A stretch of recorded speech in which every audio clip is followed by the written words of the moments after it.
So quickly, I'm just going to give us a quick background, history of the scholarship program that was launched the first day of this month. Which team was, can you remind me of it? Say it loud. Say it fully. You are saying it partially. Consider. All right, let's shout it together. Take the new oil. Take your share. All right. So in 2011, that was 3 years after SQI was established. 2011 is about how many years now? That's like 11 years now. Yes. Wow. Yes. So that was, after 3 years that we established SQI. And as at that time, we have seen the future of technology. We have seen the direction it's going. And we wanted as many people as possible to join in. So we had to deal with the greatest obstacle that prevents people from joining in, which is the obstacle of what? Of money. Which is the obstacle of money. Even though as at that time, SQI's training was going for about 1/10 of its original value. You understand what I just mentioned now, which means if the value of the training is supposed to be 600,000, SQI is giving out such training for about 60,000. And I meant it. That was when we were taking trainings like Java, Java ME, Java EE, and Java SE. Everything together. If you know those powerful 3 things that I just mentioned, we took it for around 45 or 60,000. For 60,000, right? Yes. Now there is one father here of all students.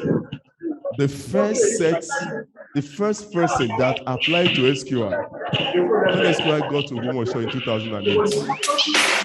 His name is Mr. Yemi Ojo. Baba, please stand up. Let them see you. That's Mr. Yemi Ojo. The first set of people that believe in SQI's dream for Africa. So he was around. In their own set, there was nothing like the scholarship. They only joined to organize it for those that were joining in after 3 years. So, like I said, programs like the Java SE, that is standard edition, enterprise please, somebody should mute them. Mobile edition, we're going for 60,000. The mobile edition was what we have then. Android was not in existence at that time. So mobile edition of Java, we only have Java phone and I think Symbian phones. Very good. So those that studied Java ME are those that create apps for Java phone then. So which means Java ME represent the whole of what you study in Android today. EE represent the whole of what you study as full stack developer today with its databases. And ME represent what you study as Java or C# today for native app development. They are as big as that. So you spend months to a year to take a course for 60,000. But yet it was still a challenge to people, a lot of challenge. So we have to look at what else can we do. And then an idea came up. The idea was that we saw a trend. And the trend looks this way. There are some people that join SQI for their training. And you spend almost nothing to train them. Are you getting me? There are some that joins that you almost spend the whole of SQI to train one person. And there are some that joins that you train normally. Those that join, that you spend almost nothing to train them, these are people that they only needed guides. And they have gotten everything. They will be able to fly on their own with little guides. And before you know it, they join and become like, they begin to assist their instructor to train other students. So such person will say, you train them with almost nothing. There are those that learn normally. They finish at the right time. But there are some categories of people that doesn't have the grace to be able to learn something one time. You have to teach them 3 times. So a course of 1 year, they might spend 3 years learning it. And SQI don't receive any other payments for such thing again. So we thought of it that how can we get those people that are passionate about technology and their reasoning are so deep that SQI will spend almost nothing to train them. How can we find them and offer them to take those training for free? Just to have as many people as possible in this tech business. That was what made us to come up with the scholarship tests. We have to test them to find them. Are you getting me? We test them.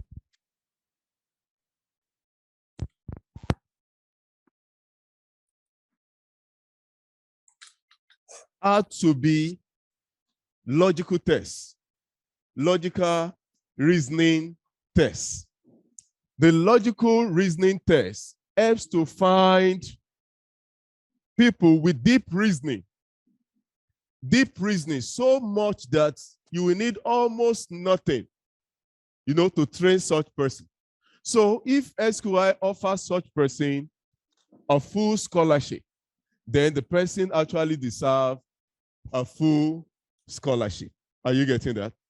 So that is why SQI scholarship tests are logical tests to test logical reasonings. Did you get that explanation now? Did you get it clearly? So that is why we focus it on logical reasoning. And when we launch the test, I must let you know this. Most people that get full scholarship from the test are usually first-class students already in their various universities. Most of them are already first-class students in their schools. Now, they are back here and then they are getting full scholarship again. So they've already proven themselves. They are already into the game, all right? So, like I said, when they join SQI, you find out that eventually they begin to add to SQI because somehow they have enough value in them to give. The logical reasoning will reflect. SQI listens to everybody, including students. So the logical reasoning in such kind of person will reflect even in the suggestion it will bring in. Are you getting that now? So, like I said, that's brought about the logical test in the scholarship program. So, which means the secret to scoring high in that test, like I have always mentioned, is not being so good with mathematics. You will never see any reason for you to make use of almighty formula. No. All you will need are the arithmetic you have known since your primary school days. All right? The only thing is to now apply the arithmetic logically with deep reasoning. That is what the test is testing. So for everyone that has been reading Ababio and all kinds of big textbooks for the test, you don't need it. What you need most now is to be in a very good state of mind while you are taking the test. And make sure for each question, you think so deep. into it before you answer it. That is what we are testing. Deep thinking, logical reasoning. Deep thinking, logical reasoning. Now, I am going to use this opportunity. So, looking at the trend of those that pass well in the tests, number one, I have noticed that these are people that read instruction. Say instruction. And that is part of what we are testing. If you fail to read instruction, you don't deserve any gifts, any bonus. Because someone that fails to read instruction will, of course, become a student and give us some troubles. Those are the kind of students that will raise a looter before realizing that, it wasn't like that. So like I said, such kind of student doesn't deserve any form of bonus. So some secrets of the test are hidden in the instruction. From the instruction page, it could be mentioned that it is 3 sections, 4 sections, or 2 sections. You will see a student coming out and scoring 19. And then his reason for scoring 19 is that he did not know that it is 3 sections. And when you mention to such student that, but the instruction was written boldly on the first page, say, I did not see it. At that moment, your counselors are neither annoyed or excited in any way. It's just that our tests has proven its task. It has helped us to find you out.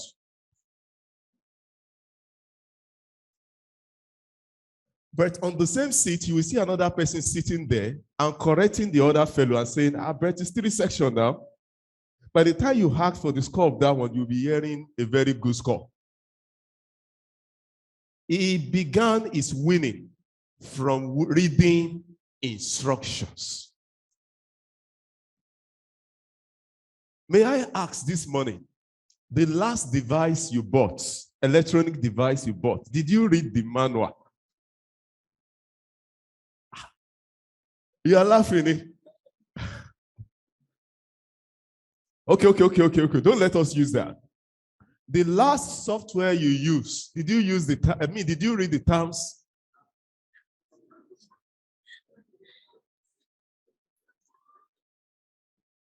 Somehow we are not familiar with it. Or we don't have the patience. Or maybe it's not that important to us. But I want to say something concerning that this morning. You don't want to continue living like that. Else, when you become big, they can use that to cut you back. All you just needed to do is to sign a contract that you will not read. That's all. And in that contract, they will have injected some things. Then after 3-5 years into the contract, you want to raise your aluta. Then gently, a smarter person will just show you the clauses in the contract. And that can take a company you have been building for decades away from you. It can take you back to 0 points. The lack of interest in instructions. I think we were forced to begin to use and what do we call it? Is it hardware or physical? What do we call it? Notice board. We insisted that we are not going to use it before, that we'll send all information on WhatsApp, all information, all instruction on the WhatsApp groups, all kind of groups where you are. But we still realize that people don't read that. Then we have to make it physical again, even with the physical and the non-physical. We still have some people that will not read. And there are some benefits that we are going to be hiding inside instruction just to push the student to get used to reading instruction very soon. Probably we'll just send an instruction. Instruction number 1, 2, 3, 4, 5, 6. We'll now put it at number 7. That those that comes in blue today, we have 3 laptops. So that everybody will just arrive and you see some people receiving laptops. Then maybe from that day, you will forever begin to take instructions seriously. So let us start from the scholarship test. If you are taking the scholarship test, read instruction. That's number 1. Number 2 thing that makes you perform well in the scholarship program. There will be negative marking, all right?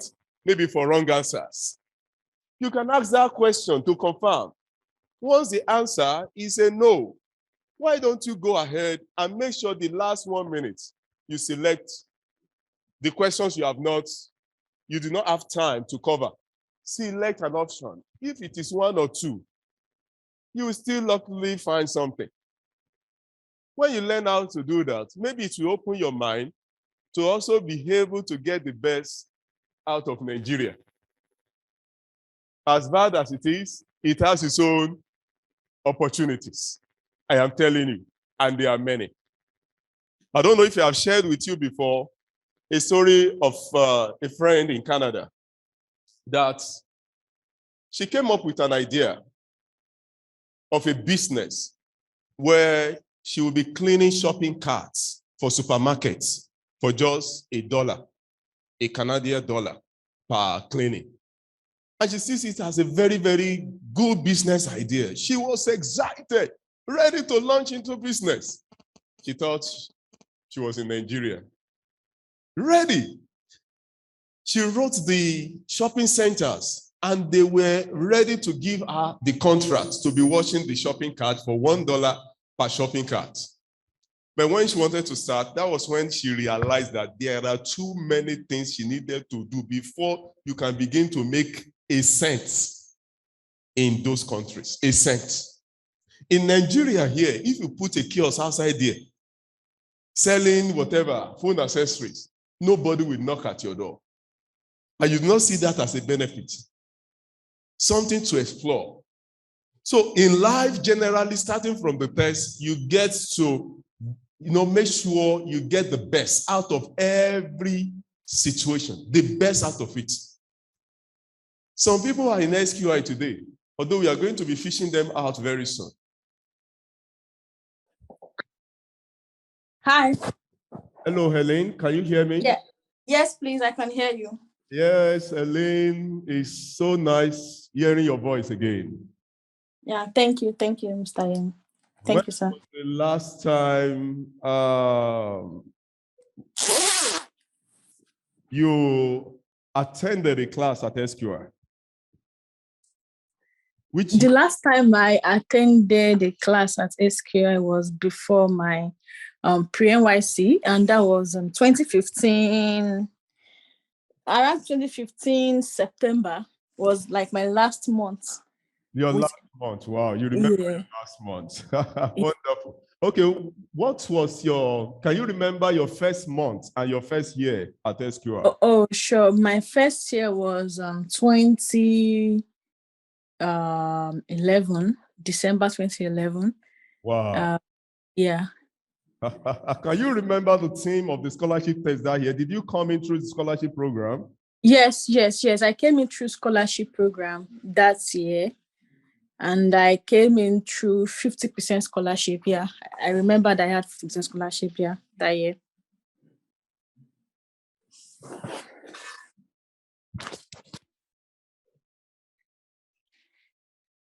Hello, can you hear me?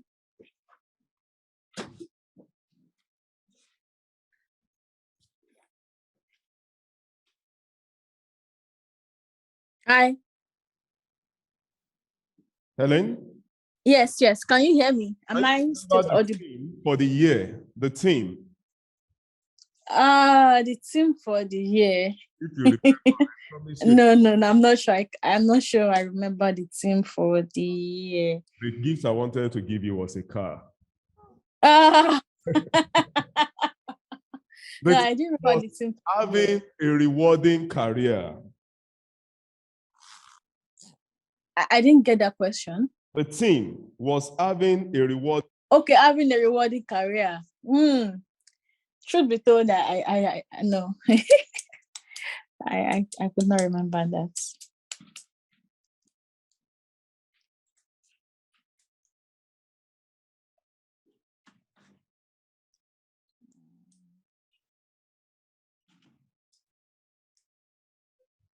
Helene, Yes, please. would you say now that you are having a rewarding career? Oh, definitely yes. If I am to share my story, I can just like summarize how I got into what I do now and what SQI actually like provided for me. So right now I am a cybersecurity. I'm into cybersecurity, right, by profession, and I remembered when I finished my NYC in 2016 October. During my NYC in 2016, I've been looking for jobs, but yes, I knew that I have some IT trainings and everything, but I really don't know what part of IT to kind of feature into. And this job that got me to cybersecurity, I started December 2016, by the way. And what stood me out was because the manager at the time said, "Oh, you had networking idea. I mean, you've done networking training, programming training, and database training. That means you can actually start. I mean, you can be a cybersecurity person because there is this thing that you cannot secure what you don't know." And so because of my IT experience, I mean, the training I did with SQI, I would say that was one major key that got me to my current role as a cybersecurity expert.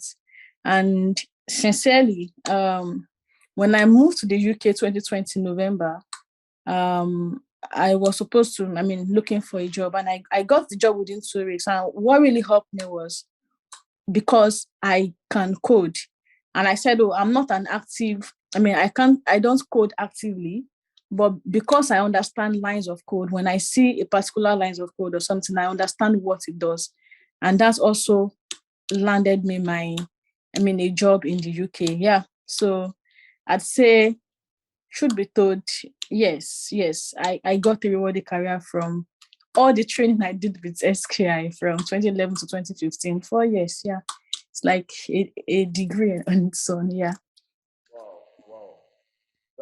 That's so good to know. That's so good to know. Can you hear me, Helen? Yes, please, I can hear you. All right, wonderful. Now, the job you are at in the UK now, is it the first? Yes, is the first in the UK. And I got the job within 2 weeks of coming to the UK. I came to the UK October 4, 2020, and I got the job like October 16 or October 17, within 2 weeks actually.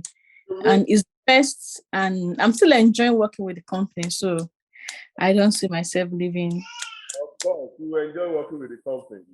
Yes, but we will not enjoy working with the company. Now, if I may ask, you meant your first job in the UK, not your first job in tech, right? My first job in tech was in Nigeria 2016 when I finished my NYC 2016 as well. Yeah. So I would say I got my first job in tech 1 month after my NYC. So I finished NYC October and I started my new role in tech December 2016. How many jobs did you experience in Nigeria before leaving for the UK? Four. Oh, Four actually. Don't me. I changed jobs because opportunities just keep coming your way and you just feel like, see, let me just go, let me go. So I would say I love that You said opportunity just keep coming. Yeah. Really a rewarding career, isn't it? Yes, please. Yes, please. Oh my God. Put your hands together for Ellen. Oh my God. Now, I would love to ask, it was not everyone that heard about the scholarship program then that attempted it. You know, so many ignored it. But what was the motivation that made you to, take a step towards it? Yeah, I think, yes, truth be told, I couldn't remember the theme for the year. But from what you said, like a rewarding career was the theme for the year, I feel that must have been what triggered it, because even though I'm not from like a rich family, I want to make out a rich family for myself. And truth be told, if I look at family lines from sisters, from cousins, everyone just finished with a particular degree and they settle in for maybe being a teacher or start tailoring business or a lot of things. And I told myself, no, once I graduate from school, I'm not going back home. I would definitely give myself a career path that I would really love to do. And that's really triggers, because I know that beyond your degree, beyond having a first class or a second class, you still need that skill set, right? And that was what made me started at the time. And I enjoyed it. And that is why it's, like I said, I started 2011, I finished 2015. I just keep making use of the scholarship opportunities every year. I remember the first time I had 50%, the second time I had 60%. I can't remember the amount of the percentage I had the third time, but it's like, man, I'm here to die, until I get something out of this place. Yeah. So Elaine, so you said you took 3 scholarships from SQI, yes. Abby? Yes, please. Go by 50%, 60%, and all those percentages. You are not going to add them up. Send the money home. Well, the value of the money right now is not something SQI would really want, It's just you multiply it by 100 and send it back. It will be valuable like that. Now, remember what we just mentioned, that you should take an advantage, make the most out of every opportunity, situation. Did you see that? Every year, she was using it to be taking different courses. How many courses did you take there? Oh, so I remembered, I think 4. So I started with web programming, and that moved me to Java Standard Edition, and then networking, and then Oracle. Wow. Yeah, OCA and the OCP. You are SQI on your own. SQI at your starting. Now, I want to mention this. Someone like you called me last week. She was sharing a concern with me. He was at work. He was at work. And the burden was so heavy in his mind that he could not wait to get off work before calling. So he said he felt the effort of SQI is returning back, to the same thing. We want to make Africa a tech continent. They said it doesn't feel we are making progress. And I said, why? We now have a lot of tech experts, all right, from SQI. So he said, making Africa a tech continent would have been a dream we are achieving if those tech guys we are making are not Jainfa, or what do we call it? Japa Inc. Japa Inc. Japa Inc. Thank you. So I don't know if I should ask you that question, because you have already.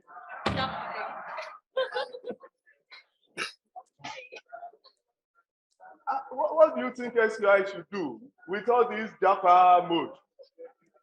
Yeah, the truth is, the world has gone global, remote, irrespective of your location, either you're in Canada, Australia, UK, or Nigeria. if we still want to make impact, we can make impact remotely. And I would even say the fact that SQI is in, say, within Southwest, and there is no, maybe we are not in the northern part of Nigeria or, eastern part of Nigeria. And that means we can actually kind of encourage, remote learning, right? And so for experts like us or people like us that are no longer in Nigeria, we can still impact knowledge to young minds or people that would really love to switch into tech remotely. This is us now. We are having a meeting together, and I'm not in the same location with you, but I'm sure we are making progress with this. So remote learning is something that has come to stay, right? And at the moment, I work from home. In fact, I was asking Prof that, do I need to, and he said yes. I said, okay, let me quickly wear my cardigan because I work from home and I'm not even dressed up like 100%, that kind of a thing. Ellie, so I thought you were going to finish your statement with, because of what I said, you two will come back home. Nah.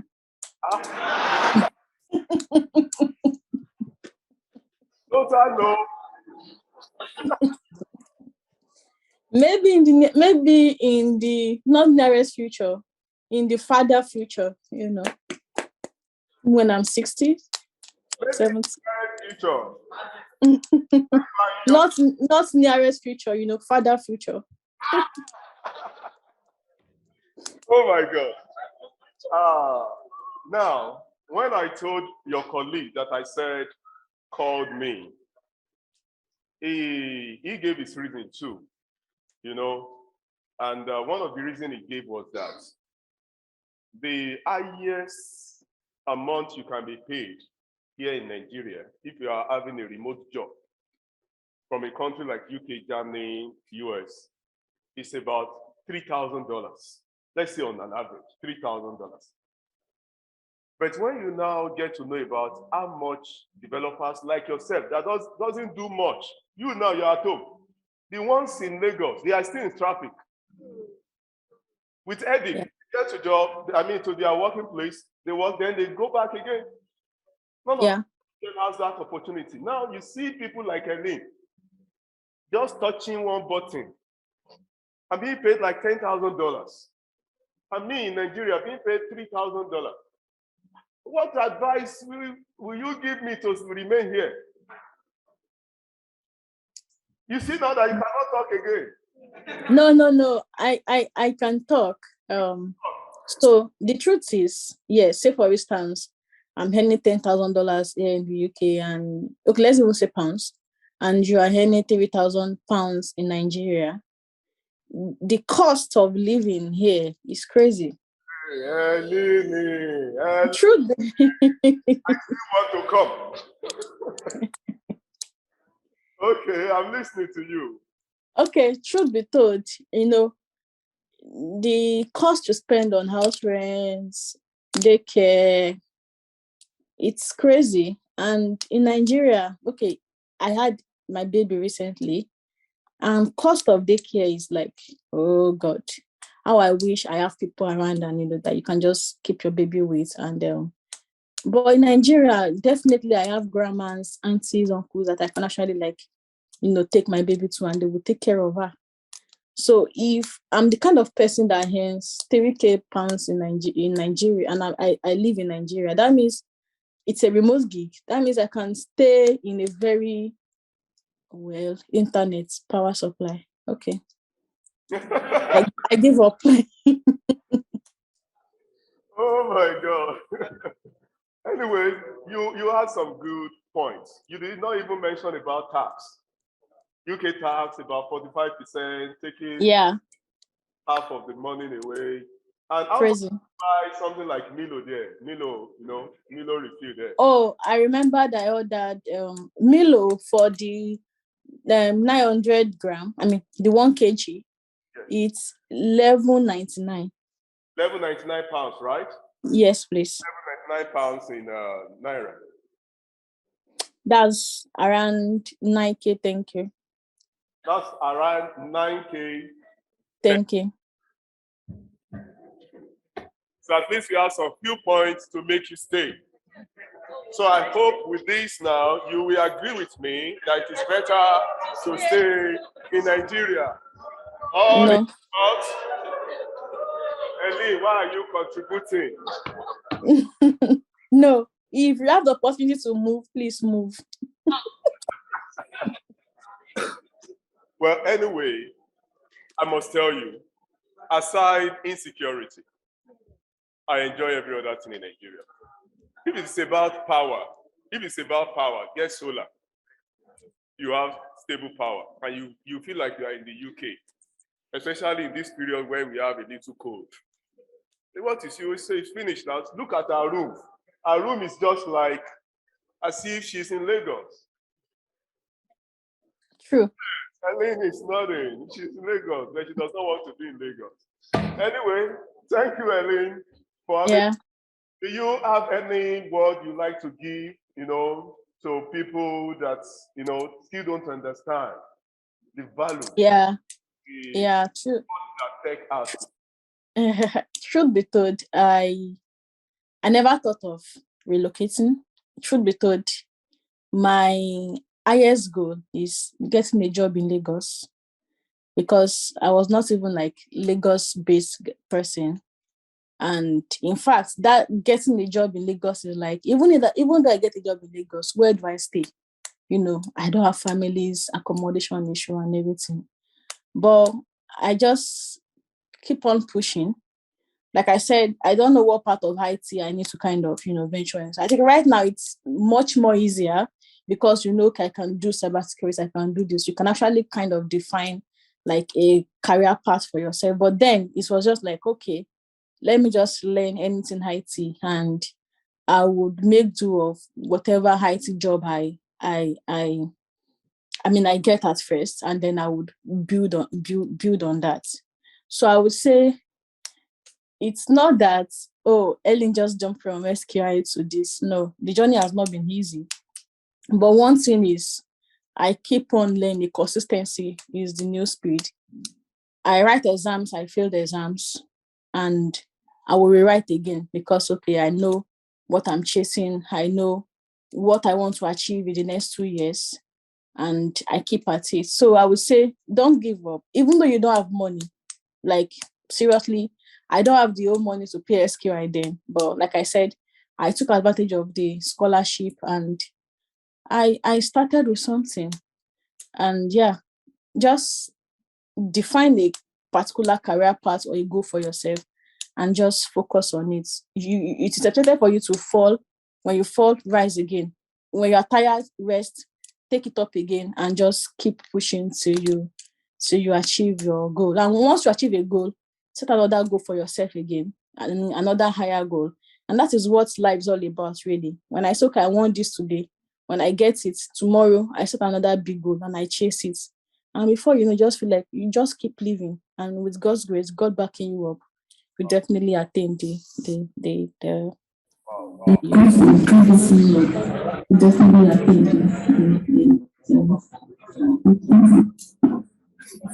So, Ellie, thank you so much for your time. Thank you. We know the value of time. For you Yeah. to give about 10 to 15 minutes to us, it's worth up to £100,000. Is that not to that? That much? I'm not the Minister of Finance. It's not to that. Now, Ellie, can you just mention the company where you are at now? Pollinate International Limited. It's a fintech company here in London. The name again? Pollinate International Limited. I want you to tell the company that there are more developers that are as good as yourself waiting to Japa. Thank you. All right, sir. Bye, everyone. That is super, super, super amazing. But do you know that one of the biggest tech founders in Africa is in Lagos? Do you know that? He stays in Lagos. One of them. I'm talking about Flutterwave co-founder and Andela co-founder, and he's now a co-founder of another company now, right? Future Africa co-founder. He's not a small guy. But somehow you might want to ask questions. Why did he choose to be in Nigeria when he can be in any country he desires in the world? One thing I just want you to realize is that there are some benefits you get here that you don't get there. Somehow, they are just there. And if you close your eyes to it, you will not see it. Sincerely. And there is this popular adage that says, Ajole Dabile. That saying, oh, it's so true, eh? So true. You can be a king at home. Nobody will make you a king there. They will remind you that you are not from here. That's just a fact. That's just a fact. So next, let's have someone else. This one excites me so much. You know why?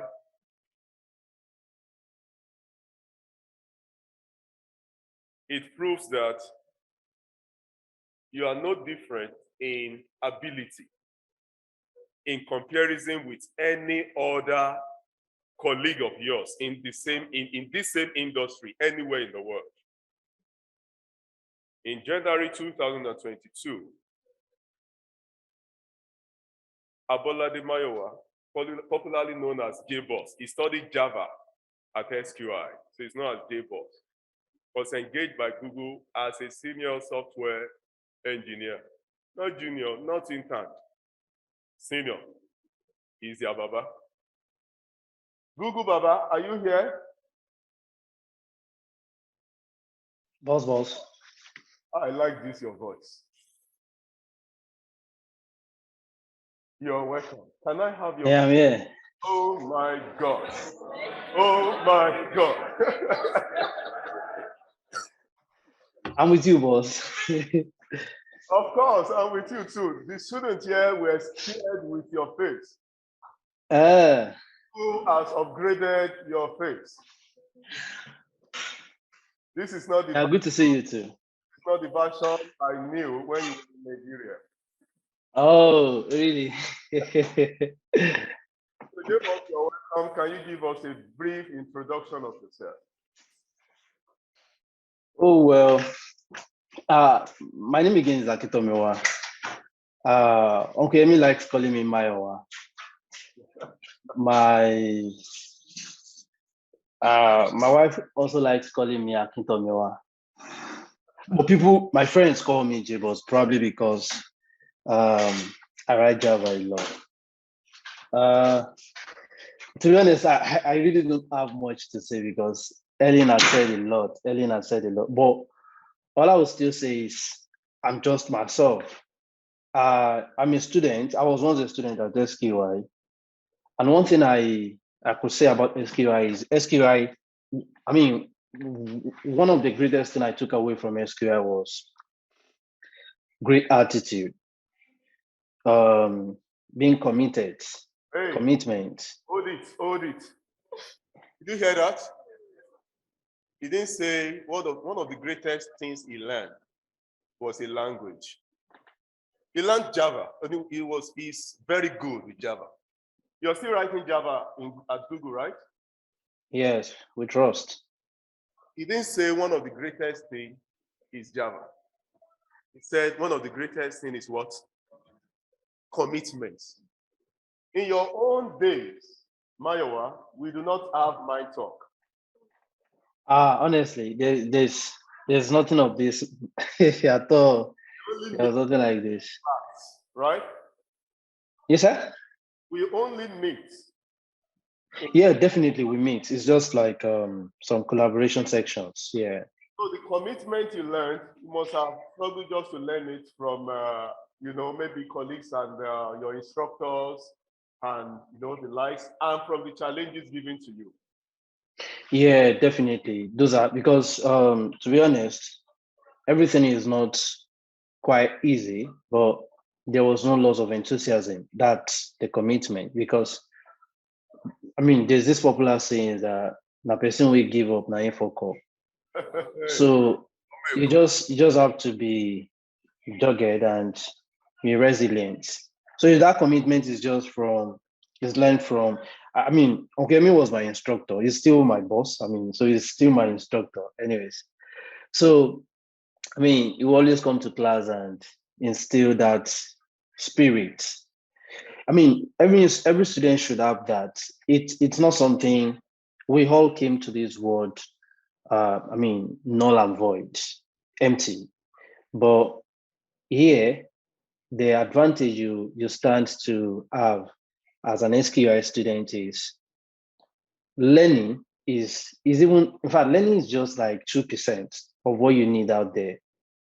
It is your attitude, your behavior, your commitment, your resiliency that determines how far you're going to go.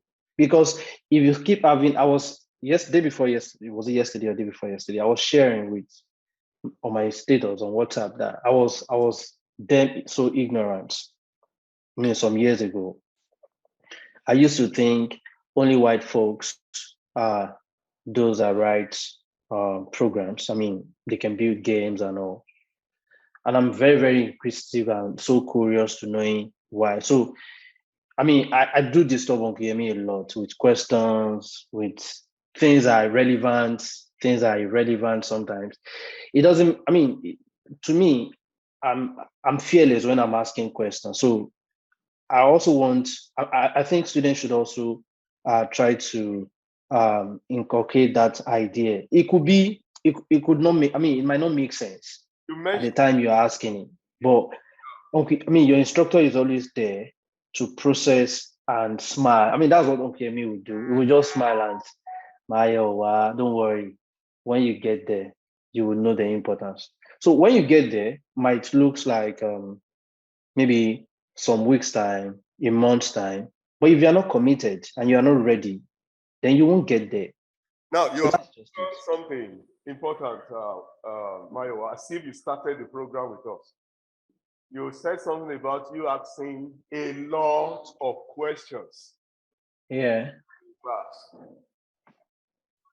Someone that asks a lot of questions is someone that is looking for every opportunity to just make the best out of the situation.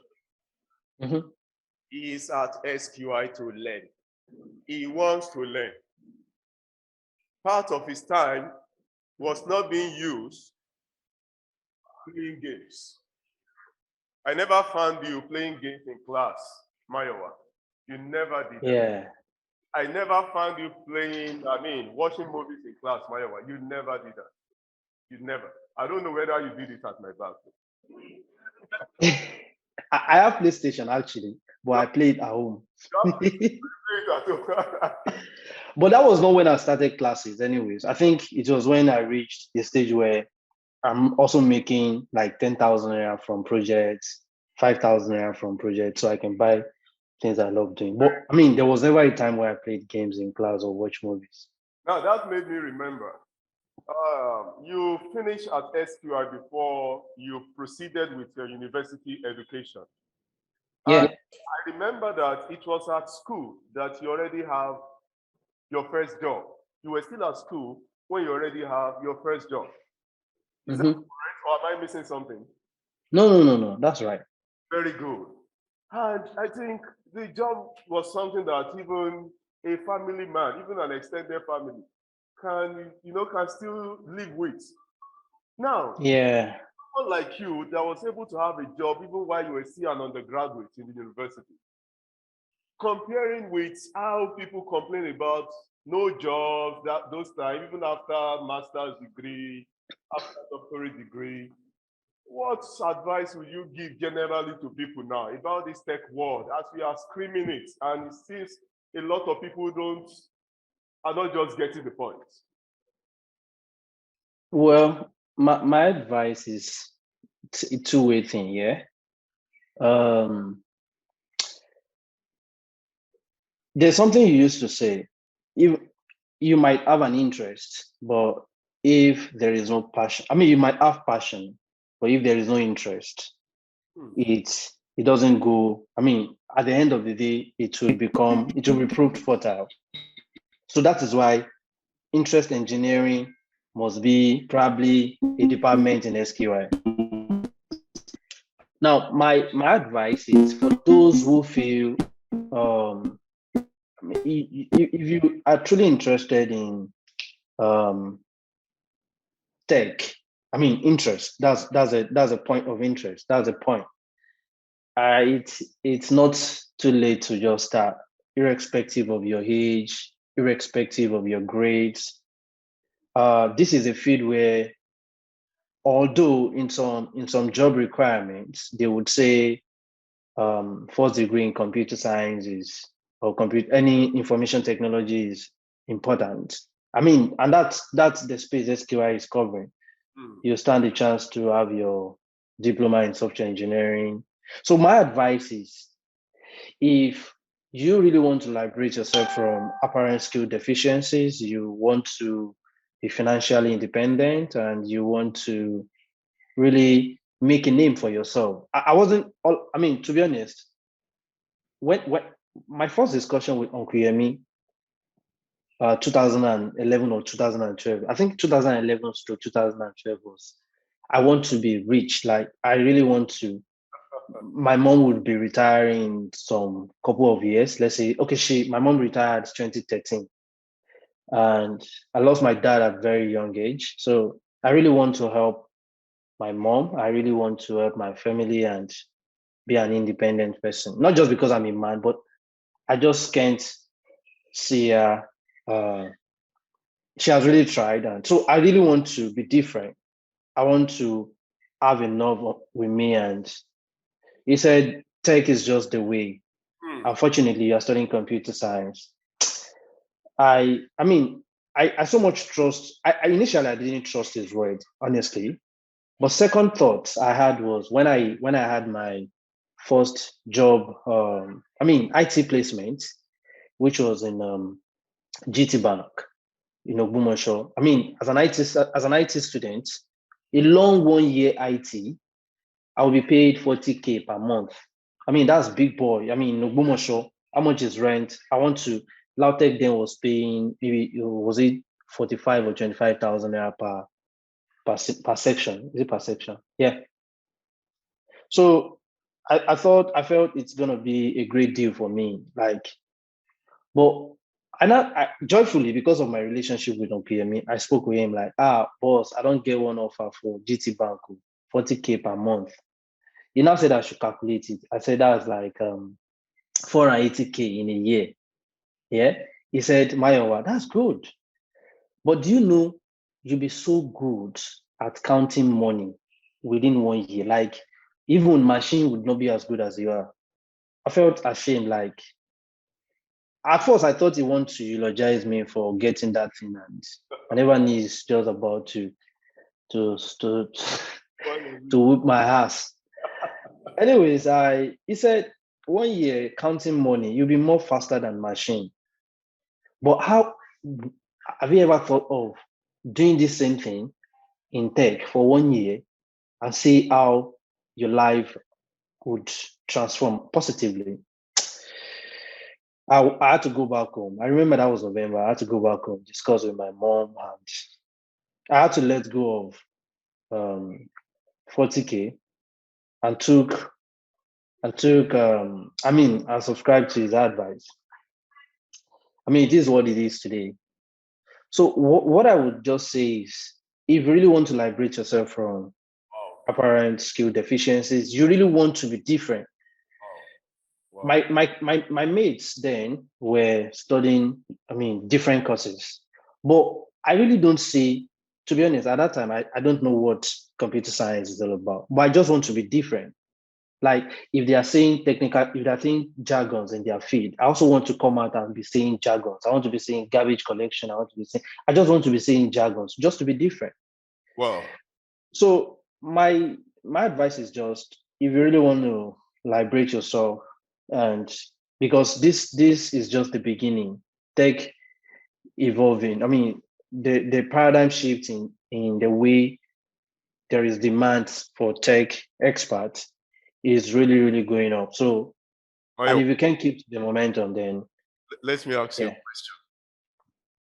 Yeah, sure. Some of your colleagues at SQI then, when you Yeah. were in Java programming. Mm-hmm. I think one of them is Eileen, right? Yeah. You were senior to Eileen. Yes. I think Ellen was, yeah, I was. Let me ask you this. How many of those you knew then that you were taking the tech study together that are SACPA today? Sakpa, like Jackpot, yeah? No. Is it SACPA? Okay, Sakpa. Oh. Oh, well. Can you remember one person that is broke today? Out of honestly, your colleague then no. studied tech then? I really can't find one. You can't. Like I said, I can't even find one. Wow. No. Wow. It's either one is in, I mean, I know a lot of them spread across the globe. Qatar, US. I mean, everywhere is just. You know any? What's the name of the one in Qatar? That's Tosin. Okay, your colleague then too, right? Yeah, Tosin was my colleague, yeah. I think I spoke with him. He's like a king there. Yeah. Working with a fintech company also there too, right? Yeah, fintech. Wonderful. So a way out of SACPA. Is it SACPA? Sakpa. SACPA? Way out of SACPA. It's not JACPA. The way out of SACPA. Okay, thank you. The way out of SACPA is not JACPA. Is it JACPA? Is the way out of SACPA JACPA? Mayowa? Boss, that question is. It is no. Sincerely, it is no, because it's not everyone that JACPA that is doing well. No, to be honest, you are right. You can still be in Nigeria and not JACPA if I mean, there are so many US jobs that are remote. I mean, you can earn like up to 8,000, between 5,000 to 10,000 per month, and you'll be in Nigeria. I have friends in Nigeria. Yeah. With between 5,000 and 10,000, don't be omitting the rest. 10,000 what? $10,000. I mean, US. Yeah, between $5,000 and $10,000. Yeah, but dollars. Yeah, $10,000 is like $6 million per month. So, which means whether you are in Nigeria or out of Nigeria, tech is the way out of poverty. 100%. Thank you so much, Mayowa, for joining us today. Thank you. We appreciate your time. Yeah. Mayowa's time worth how much? Boss, some people are charging $200 per hour now on Twitter. Maybe mine will be £1,000. Ellen, how far now? Ellen was humble. You are not humble at all. Thank you so much, Mayowa. Thank you for coming. We appreciate your contribution. Thank you very much. We always appreciate it every time we call you. You show up. God bless you. See you some other Amen. Thanks. Cheers. Yeah. Enjoy that session. Did you enjoy the session? Would you like us to have one more? This time around, it's not going to be about those who have, why is it Japa all the time? They're going to have someone from here. Yeah, someone that is in love with Nigeria. Yes. So Toyosi, are you with us?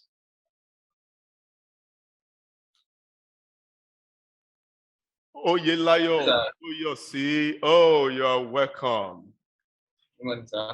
Your room looks like you are in Germany.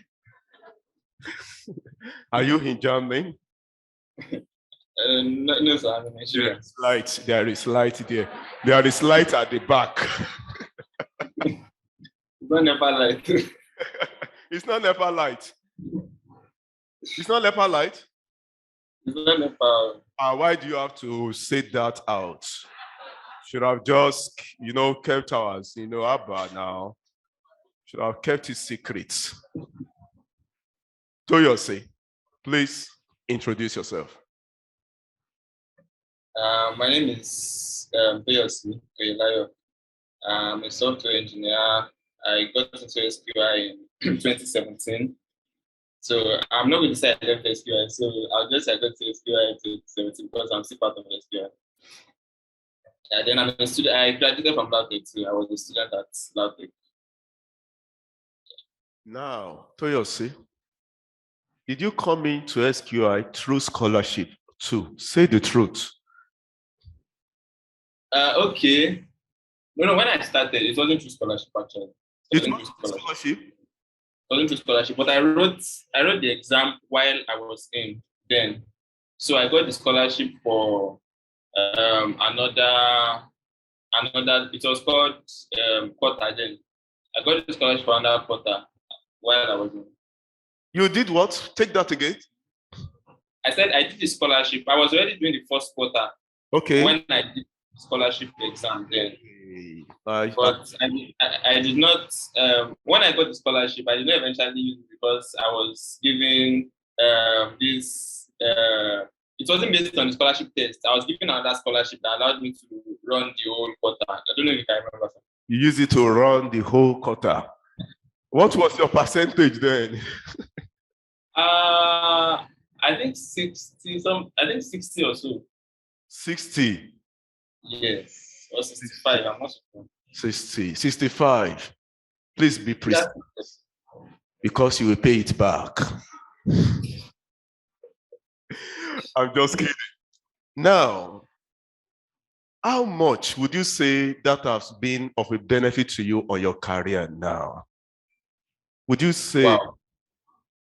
Let me leave it to you. Okay, a lot in so many ways because okay, initially I came into SQI then not because I exactly wanted to, or not like I was exactly passionate about what I wanted to learn then. I wanted to escape ASU strike because we had just finished because we had just finished 9 months strike then. I was in 100 level and I did we had only done just one test then. We had not even seen the result when we had a strike of 9 months. So when we just finished first semester exam, when there was more of another strike again. So I didn't want to stay at home because basically when I was at home then I was just either seeing movies or just I wasted the 9 months actually. So I didn't want that to happen again. So that was why I could remember my friends and I were 4 that came that they would check from school to the general office there to make inquiry. So when we came, we talked and everything. That was when I knew that I needed to. It was from the discussion I had with Kemi that day that the passion started growing actually because initially so it was just an escape route for me. So that day I was like, okay, I needed to get in. So long story short, You are speaking like you are in the UK. Can you slow down for us a little bit? Our accent is not that. It's not UK-ish.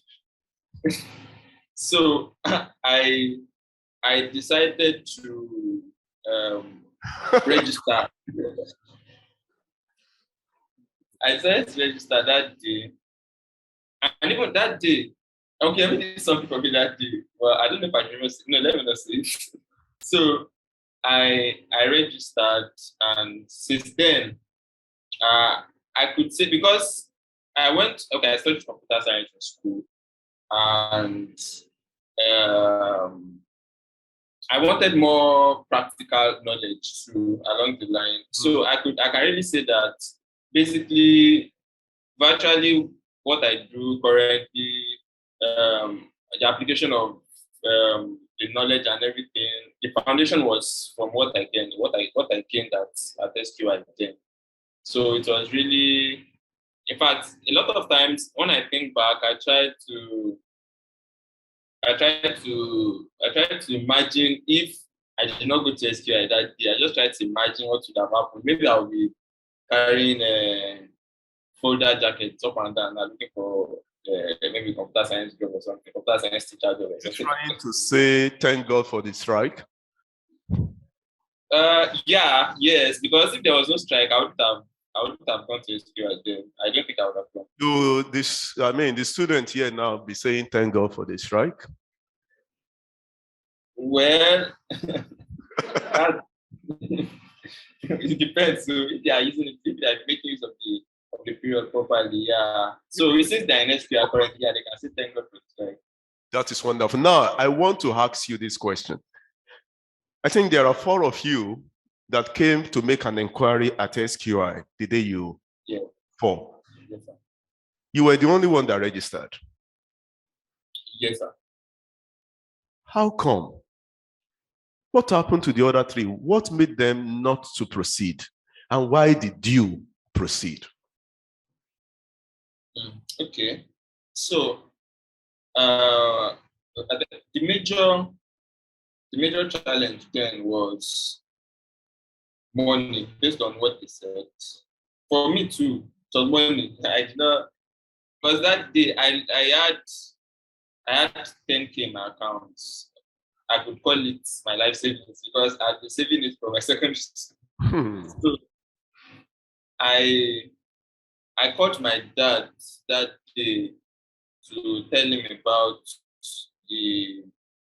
SQI, and it was like he didn't have money then, but was going to look for a way to send me the money maybe following week or something. And I think it was on a Friday that we came that day. And from my discussion with you that day, so you said that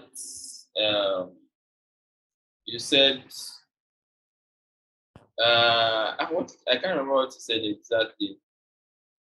But basically that day, what I wanted to say before that I was thinking whether I should say it or not. I guess I should just say it. You allowed me to pay that 10K then and asked me to pay the rest the following week. And you allowed me to join the class the Monday following that Friday. And I just paid 10K that time. Although I eventually paid the rest that same week. But you paid your entire life savings. Your entire life savings. What gives you the confidence? Okay. Firstly, I didn't even know I could do something like that because, well, let me say I'm this kind of person that believes that okay, your account should not be empty and stuff. So for my conversation with you that day, so many things that we talked about, you gave me examples of the applications of things I was going to learn. And okay, little backstory. Towards the end of the strike, then I was already learning HTML myself. The old HTML that SQI would train us and would be quite good enough in 1 or 2 weeks. It took me like, okay, HTML and CSS, I think 3 months towards the end of the strike then, because I was trying to learn it on my own. And still, when I came to SQI, there was just quite some things that I had to learn in addition to what I learned then. So based off the conversation I had then, I knew that I can't just allow this opportunity to pass me by. And one funny thing, the payment per quarter then was okay, it was a particular amount, and the following week, funny enough, the amount went up by I can't remember, an additional 20K per quarter then. And I could remember when I wanted to make my balance, there was this conversation we had that you were like, no, that is not the complete money. And I said that when I paid my initial money, that was still the former amount. Then I escaped. So just a day difference. If I had paid later, I would have had to pay an additional 20K. So it was money for the other guys then. It wasn't easy for the other guys there.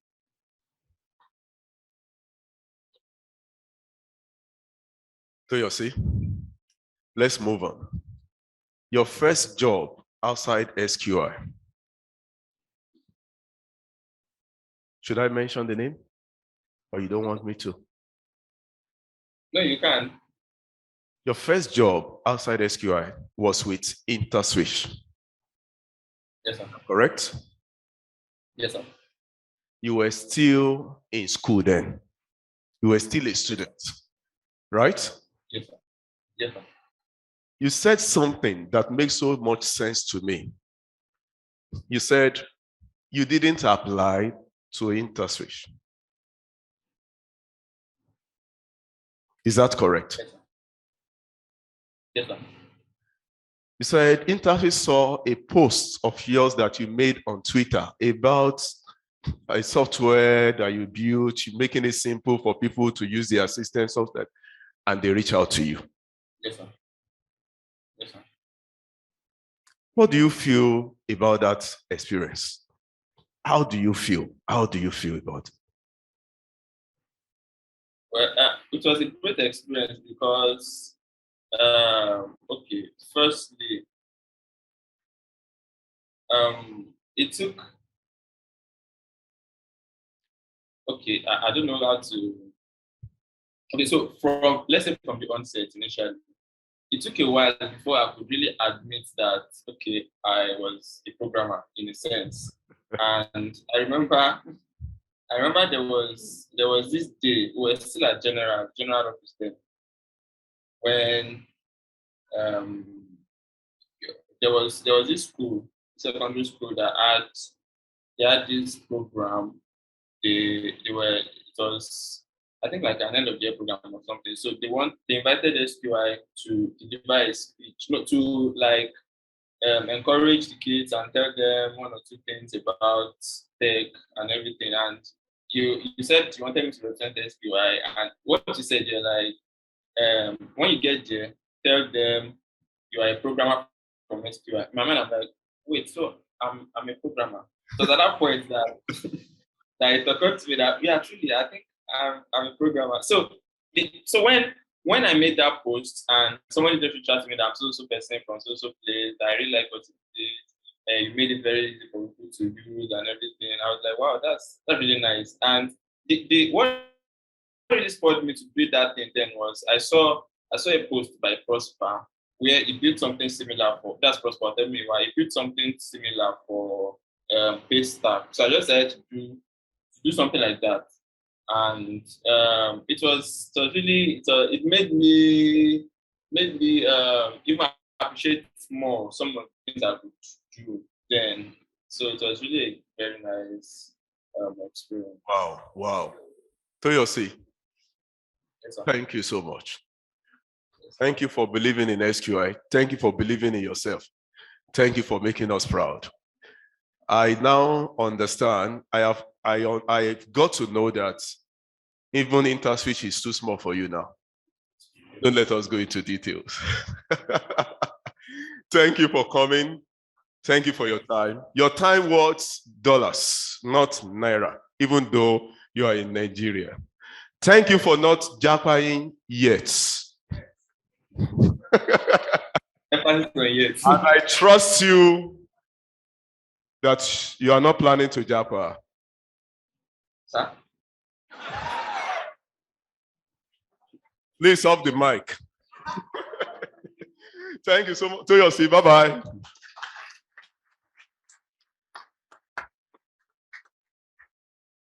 Some things that I wish you have taken out of this session is what your decision today can make you 5 years from now. The earliest one among them made the decision in 2017. Mayowa was in 2011. Elaine was in 2013. Toyosi said, if he had not taken that step that time during their strike in 2017, he said maybe he could be roaming about the street now.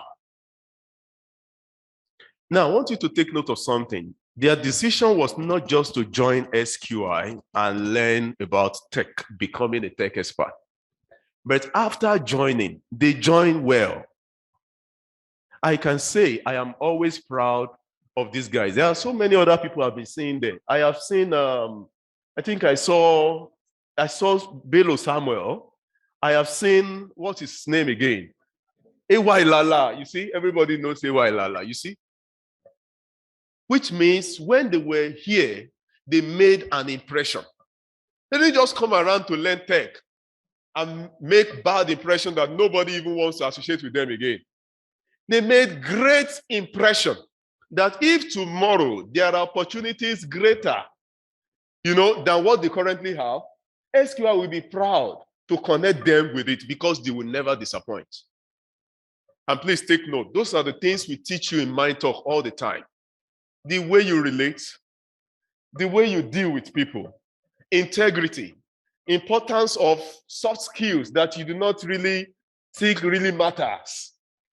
Whenever we have those sessions again, please, I beg you, ensure you take them seriously, more seriously than you have been taking it before.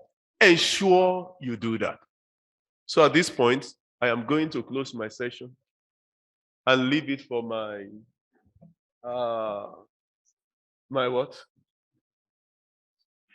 colleagues right here, and all of you to ask your question. Any questions about the scholarship program, question about SQI generally, question about tech. When you finish your question, I will now come back and round it up to why we chose the theme this year to be Tech, the New Oil. Take your share. There is a lot of meaning in that theme. Thank you for having myself, everybody here, and the group online.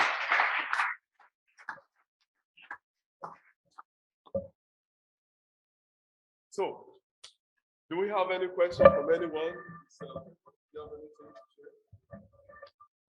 Okay, so we have listened to quite a lot of things. And well, we would always say that when you're coming around for Mind Talk, you should come with at least a note and pen. You will think you will remember everything in your head after 2 days. Trust me, you can't remember everything. You can take a test. After 30 minutes from now, try to recap everything in your head. You'll find out that part of it has leaked away some way. So it's good to always have things noted, have them jotted down. Okay, so we would like to entertain questions from you. If you have any question, you can signify. We'll collect them while we continue the conversation here. The last person mentioned, you have a question. Okay, good. The last person mentioned ASU strike. The same situation is playing out now. And we have talked about taking advantage of every situation. The same strike that would be a time waster for a lot of people was a defining moment from him and even myself. Because I got in, and Mr. Blessing too is listening at the end. A lot of us, a lot of students like that. That period, ASU strike is going to about 6 months now, or is it 5 months? 6 months. In 6 months, you'll have finished 3 levels. 3 levels, full stack developer already in 6 months. And that same 6 months could have been spent doing just anything else. So it depends on how you see the situation, and you need to take advantage. You need to take advantage of it. So for those that are here and you're a student already, congratulations. And for those following online, if you have not made that decision to join this, I think you need to decide now. We don't know when ASU is going to call off. Well, it may not be anytime soon, and it may still be anytime soon, but take the step. You can begin now. So we have talked about how to pass this test, and someone has a question from there, you can ask now. Yes. People online, you can drop your questions in the comment section.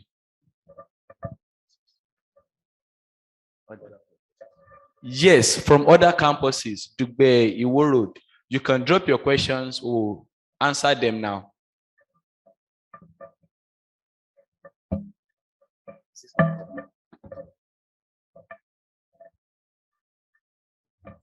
Yeah, thank you very much. Thank you, sir, for the opportunity. And good morning, everybody.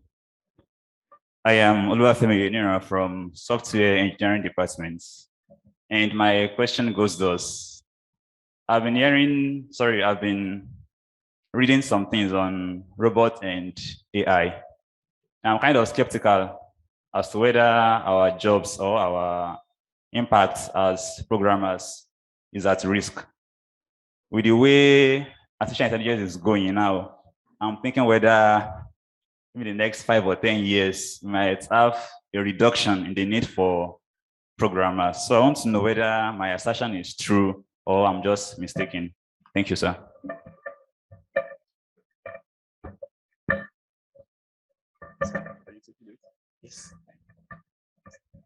Okay, so I understand that fear because it's common now, robots will take over especially if you watch some of these sci-fi movies. It's almost as if everybody will not be doing anything else and everything will be done by robots. Well, it depends on how you see it. The first thing you need to understand is that even these systems that you call robots, that you call artificial intelligence, they will be created and implemented by some people. So even if they are replacing others, it's only that some are coming into that space.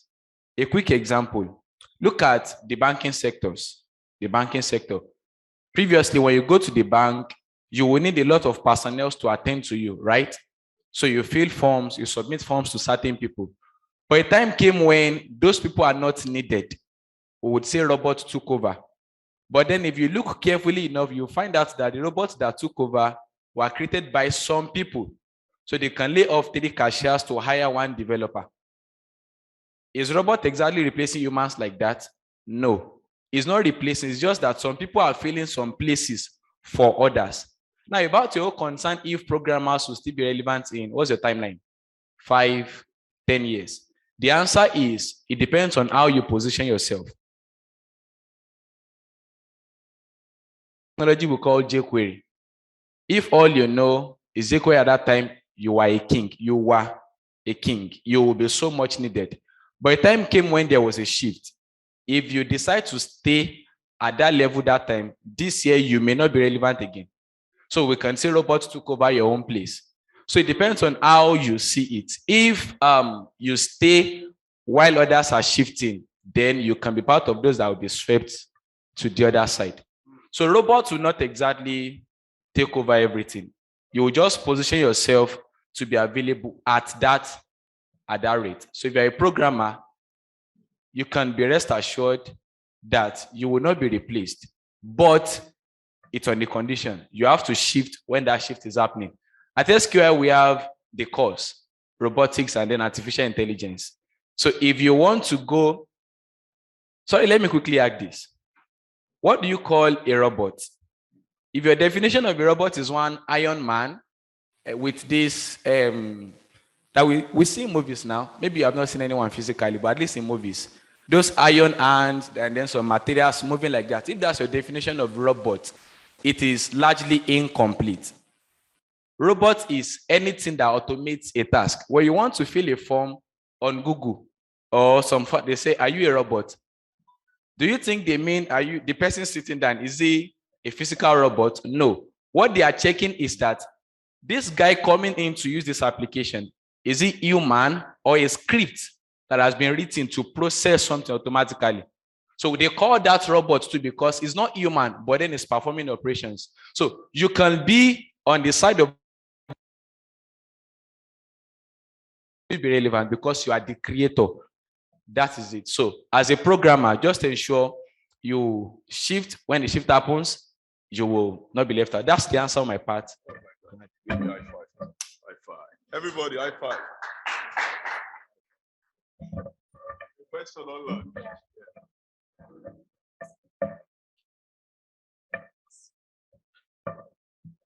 Thank you for the opportunity, sir. It's an honor I've been here. The question says, why do you always talk about software engineering?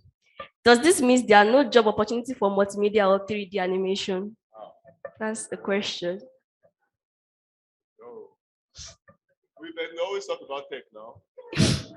Said we talk more about software engineering.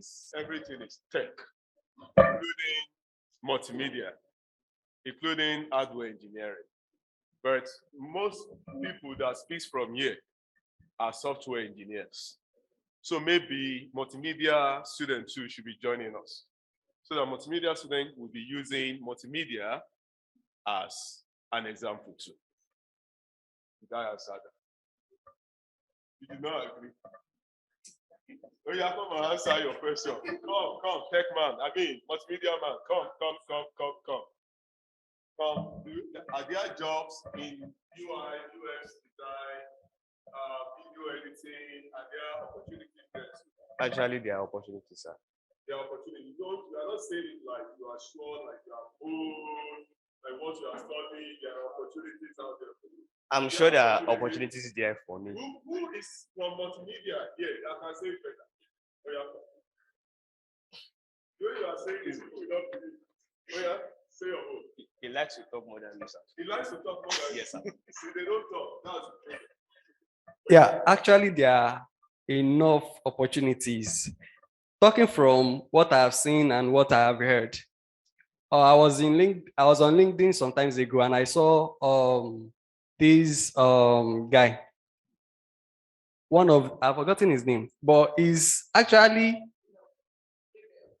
Mr. Abel. Yeah, he's actually one of a student here. He's actually a student here before he went out there. So he is now earning big, like earning big. And one of what our boss, our master used to say is that you do things with passion. Do it not for money.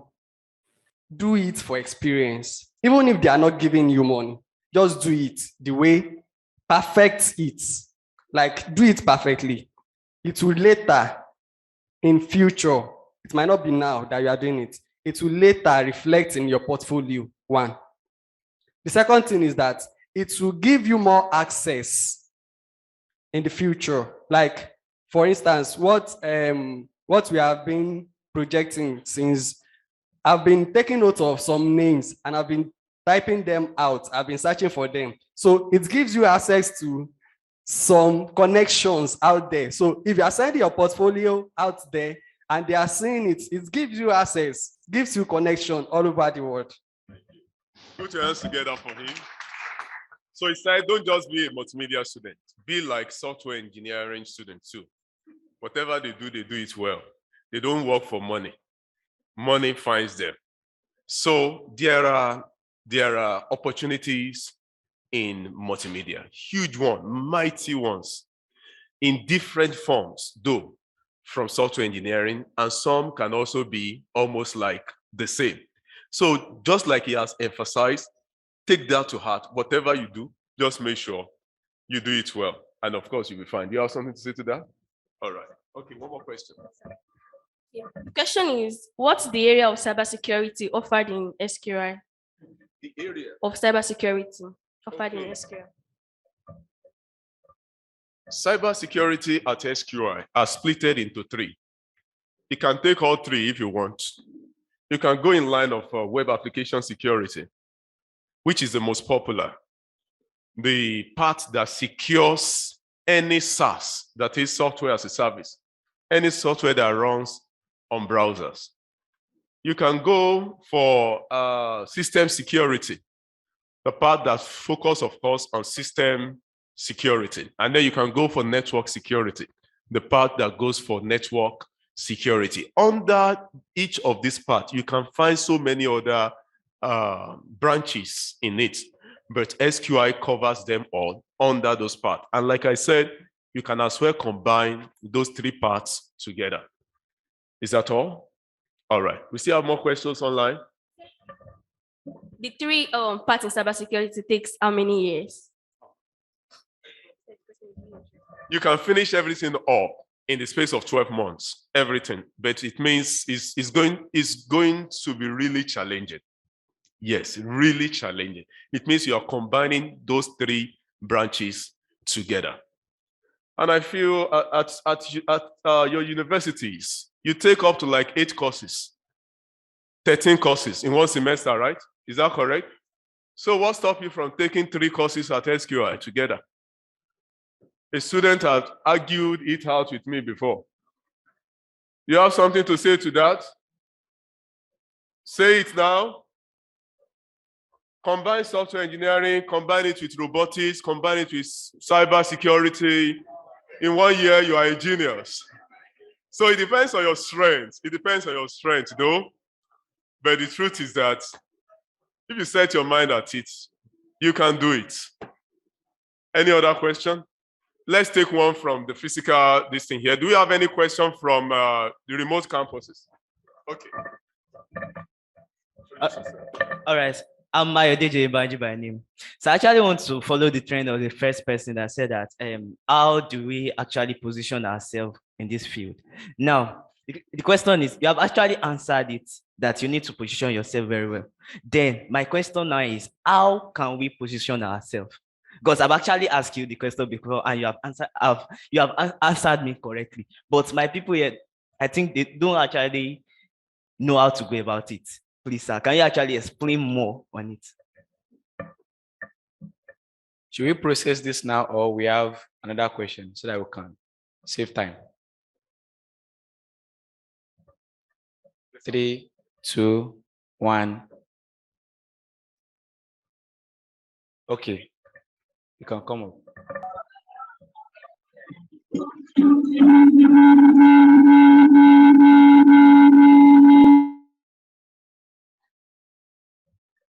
My question is that what are your insights for data science students? There is a question from about the campus. For data science students, please, data science students. Okay, any other question?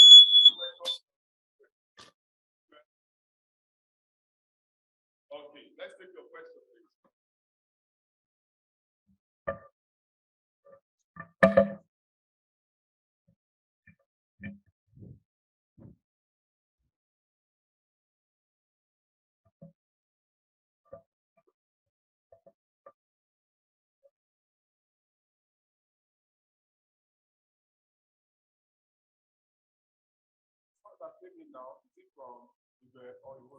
Can you hear us now?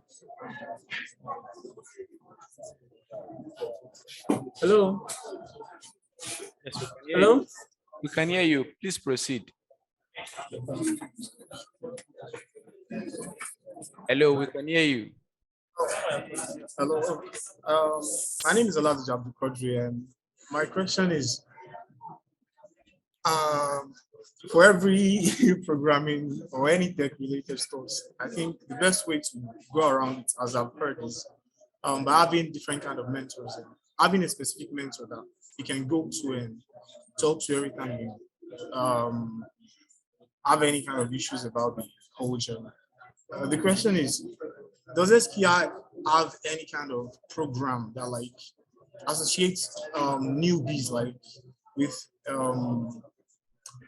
what do I call them, experts, or like old people, yeah, that like associate mentors to each student that comes on board every time? Yes, Mr. Timmy, can you please help retake the question? We didn't get it. Okay, what he's saying is that as a newbie is there a plan or a package for a structure for students having a direct connection with experts who are already in the field to guide them and mentor them as to what to do and how to do things? Okay, good. I'll start from the last question. You see, even your classes are a good platform for meeting with experts. Yes, the instructors taking you are not just starting this in 6 months or 1 year. They are experts in this field, and they are making themselves available for whatever question you would have. So your first point of contact with experts is even your class.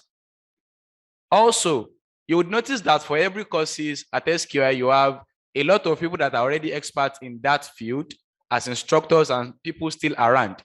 So apart from your class directly with the instructor, you still have access to other instructors that can show you certain things. However, that is not all. SQI has a community. So it's beyond just a school, it's a community. That's why when you come into SQI, one of the first things we do is to graft you into that community.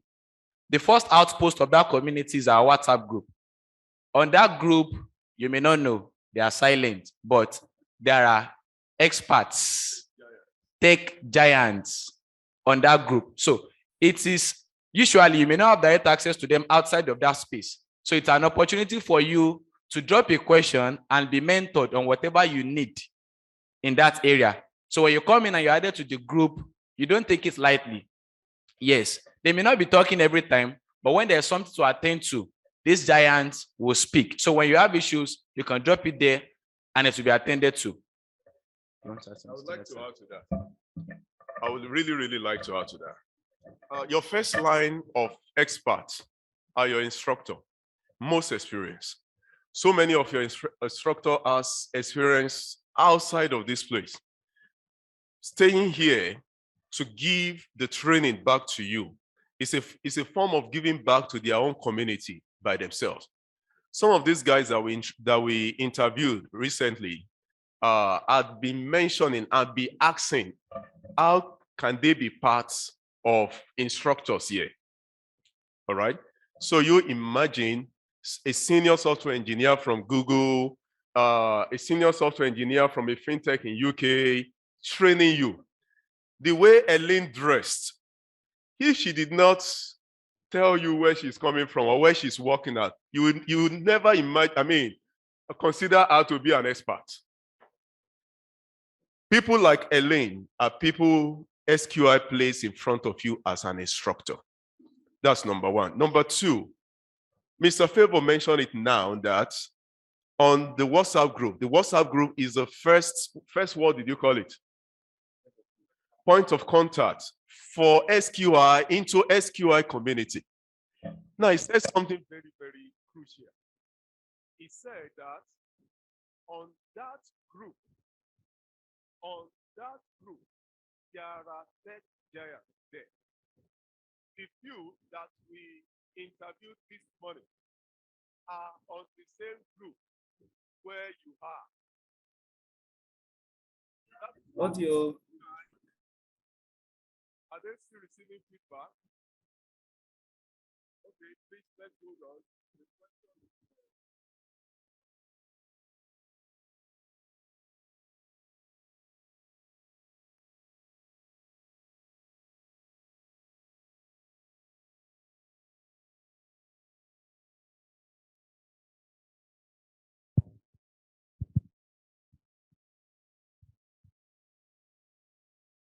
That WhatsApp group that looks so simple to you, there are great men there. So when sometimes you behave anyhow on that group, I smile. No great man wants to connect with a body. The last time, I have mentioned it on Facebook before, that we got a request for developers, 50 developers. It is the company in the UK that will pay for all visa, whatever, relocation to the UK. Not a small payment for them. That job request came through a student. That job request came through a former student of SQI. That person is on the same group. Now imagine someone that has the power to request for 50 developers that will be sponsored fully from Nigeria here to the UK. And is silent on your WhatsApp group. He's on your group silent there, watching and listening to everybody. This same person, I've seen someone in that group that contributed to a particular matter in a very intelligent way. And he went ahead and DM me to ask about that fellow, that is he still a student here?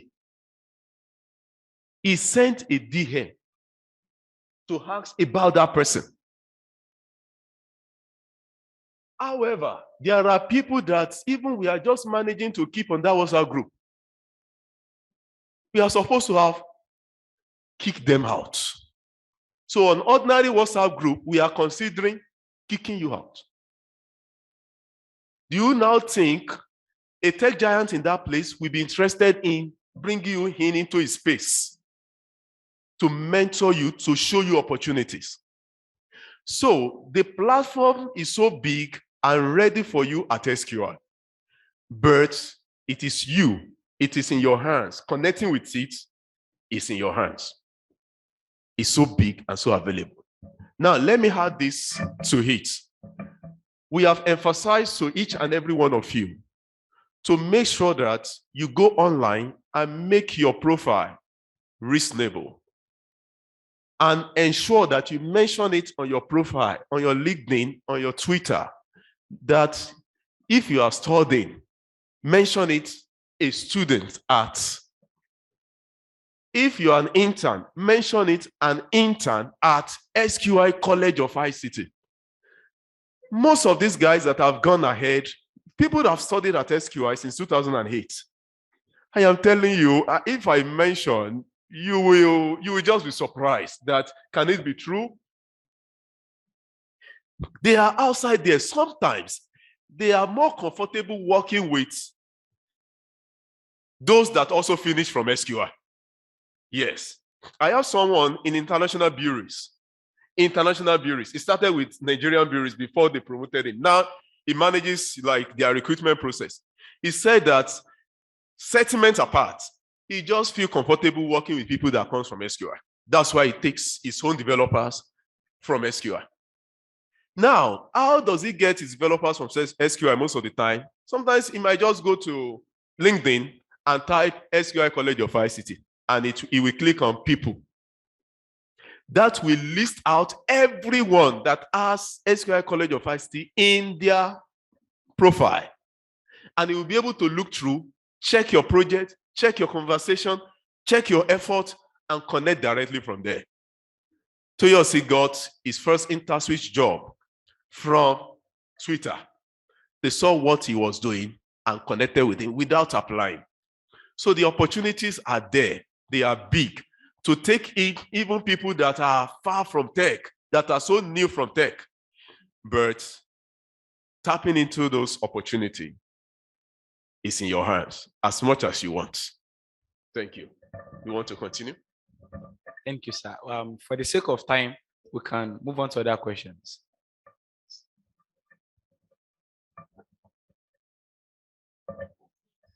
There is a question here. I think I might combine the question. Someone said, why are many people going into software engineering? Okay. Another question says, well done, Sam.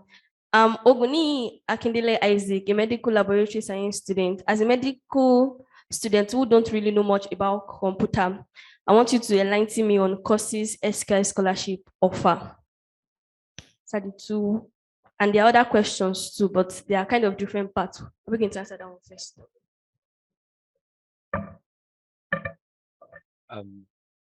Thank you for that. For the last one, you want to find out all the courses that SQI offers, right? Okay. Your first point of contact, if you are not inside there already, is the website edu.sqi.ng. You have a comprehensive list of everything you can get at SQI. It's enough a guide that can to process you on how to get in here and the courses we take. Also, you can visit any of our campuses to find out more about each of the courses. So when you get to the front desk, you'll be enlightened on each of them. Yes, as much as possible to make your decision. So you can come to Ogbomoso campus at Yoako or Ibadan, Dugbe branch, or the Iwo Road. The address and everything is on the website. Just pay a visit and then you have all the details. So the first question is that why do many people select software engineering? So I will make this an extension of what Uncle Emi said, the last statement about shouting about this on social media. You see, when they say tech community on Twitter, what they're essentially saying is developers community. That's the scenario. When they say tech community on Twitter, what they are largely saying is developers community. Why? Those guys make so much noise. Like you will see almost every time developers posting about what they do.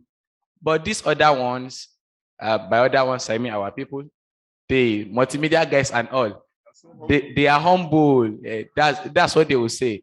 They are humble. But because of that, a lot of people are not aware of what is possible from their hand.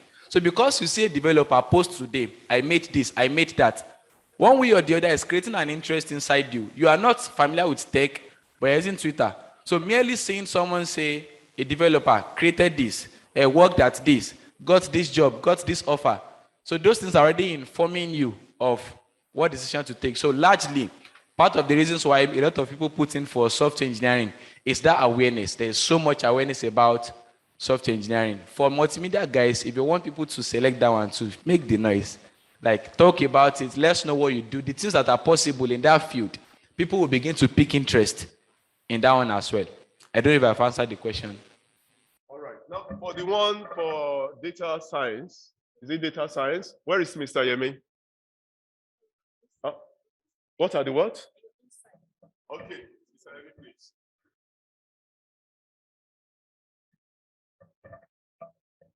Good morning, all. In data science, though I will use the SQI curriculum to explain, because data science in SQI is different from data science in every other places. So I will use SQI curriculum. In SQI, if you're a data scientist, you acquire 3 skills at the same time. Number 1, you become a developer, a programmer. Number 2, you are a complete full stack web developer. Then number 3, you are a complete data scientist. So it makes you 3 skills at the same time.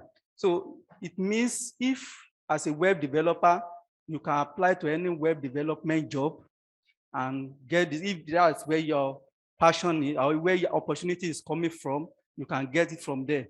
Then if opportunity is coming from data science, you're also available. Then if somebody is looking for Python developer, there's also opportunity for you to grab a job there. So it means as a data scientist, you're not just a data scientist or AI expert or artificial intelligence expert, you're also a full stack web developer, which means you can get job in any of the 3 categories. So I've seen one of my students that decided not to go further after level 5. He stopped at level 5 and focused on web development job. We still started yesterday, so he's fully into web development using Python as backend.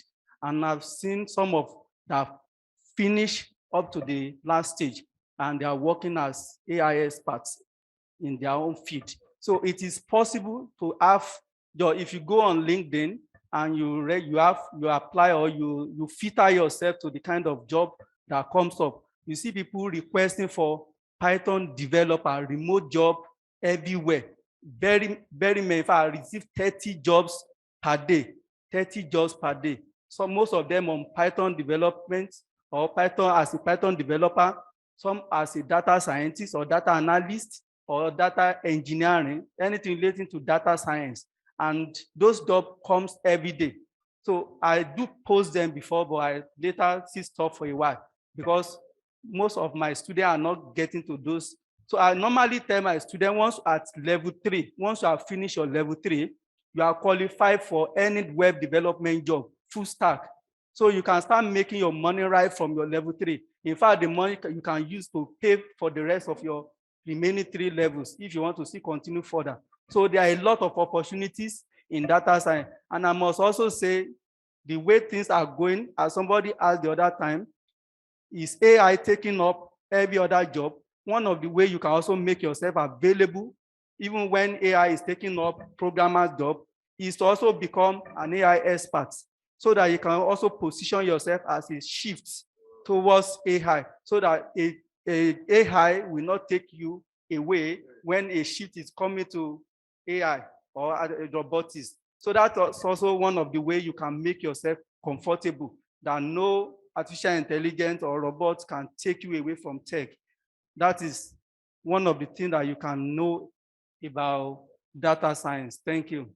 Thank you, Mr. Yemi. So Mr. Yemi has clarified it that AI experts are the ones that will swallow developers. Where is Femi? That's your answer. So after you finish learning program, it means you become an AI expert. Thank you. We will not be able to take other questions. Those questions online, we will respond to it. Okay, which one is that? From AY? Okay. Okay, I'll answer that very quickly now. But before then, I want to mention that I've been talking about these things, very interesting and all, but it's one thing to be aware, it's another thing to take the steps. So this is largely for the people online. You have been hearing about our scholarship program. It is important to take the step. It's closing July 31st. It's important to take the steps and not just be aware of the good things that we are talking about, the money, the jackpotting and everything. Take the step. You can register now, edu.sqi.ng/scholarship to get started. Let me share this one very quickly. I took my scholarship test. That was in 2018, but this is how it happened. How did I get to know that there was a scholarship? GT Bank came inside Lautech to organize an event. They called it GT Create, that their student account. So I was passing by, I now saw a lot of people playing around in the place, and then I decided to just branch and check. And then I found this flyer on the floor, half paper. That was the first half. So I picked it. It was the theme of the scholarship, and then a few details about SQI. I was now looking around the field to look for the other half because I wanted to see the whole thing. So I started looking around until I found the other piece. I don't know who they gave the flyer that tore it. I don't know who they gave, but I'm sure someone did that. So he took the first half somewhere, then walked a few steps ahead and dropped the other half. So he didn't take the scholarship most likely. But then I pieced it together and I now saw that there was scholarship exam. I wrote my test on the last day, the last Saturday that the test was going to be over. Now, this is what I'm saying. Your steps can be divinely arranged. But when it is divinely arranged, there are steps you need to take too. I could have seen that, I would say it's divinely arranged. But if I just saw it and dropped it, nothing will have come out of it. I won't be here today. So I saw that, took the step, took the test.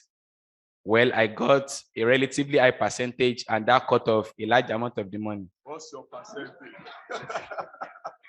So I scored 68%, and that took care of largely a large part, more than half. Even though the money was not available, really, we still pressed one way and found the remaining discount. So if your challenge is the money part, SQ has placed scholarship, take the test. You are brilliant, write the test. You can get full scholarship and take the course. It's not one thing to get a good grade and get in. It's another thing to be able to use that course effectively. All of these people that we invited, those that took scholarship and the ones that didn't, when they were taking their classes, is one thing that SQI give them scholarships, another thing that they took it serious. Even if you get full scholarship, you can still miss it. It now depends on how you apprehend that situation. We have talked about taking advantage of it. The scholarship is there, but you need to be serious with the course. SQI will not pack as much as possible. Instructors will pack it and attempt to drop it inside your head, but that head needs to open too before we can drop it inside. So you need to stay committed to the class. You have gotten in, you have taken the scholarship test, but the classes also matters. After 6 months of taking the test, you want to see that you have been able to learn something. Not that you took the test and then the testimony will be, oh yeah, I took the test at some point and then that was all. No. Take the step, even after taking the exam, take the course and be serious with it.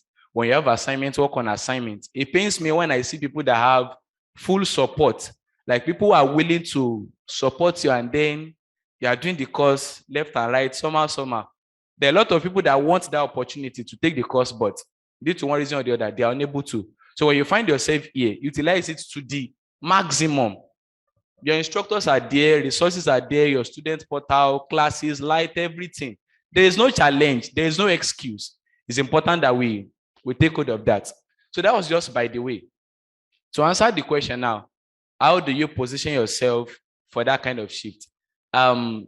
Yemi has said something, and I'll take it further from there. He said, if you are afraid that robots will take over your job, you can become an AI expert so that you will likely be the one to be taking over people's job. And you know, I said, it's not like robots will take over the job as it were. It's just that some people are coming in to replace others.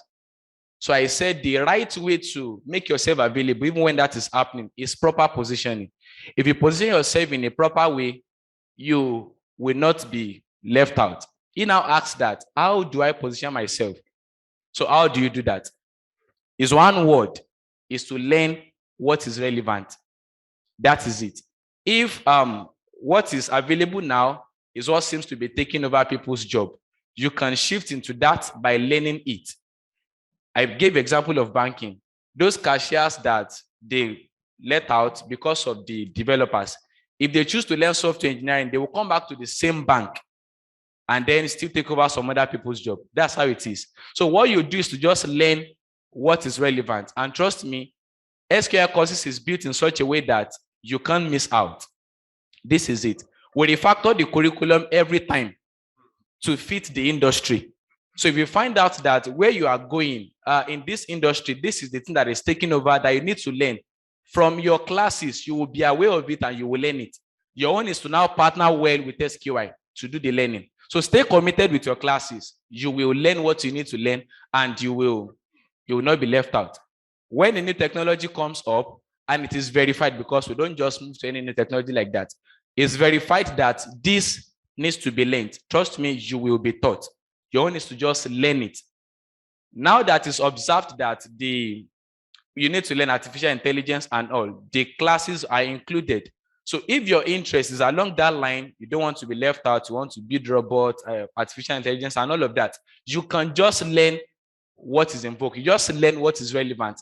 That's the key. He said I've mentioned something around that with him. It's about, I think he asked about Web3. Yes. Do you know about Web3? Okay, so he's scared that I learned Web2. I know Angular, I know HTML, CSS, JavaScript, and all of this. But now they are saying Web3. Hope is not that these Web3 guys will come and throw me out. So that was his scare, his fear. So he was afraid, and then he had to ask, should I learn Web3? So I gave him the response for him. And the summary is that when the time comes and it is observed that this particular thing is what you need to remain relevant, the only key is to just learn that thing. Just learn it, and you will not be left out. You will rather be the one to displace others.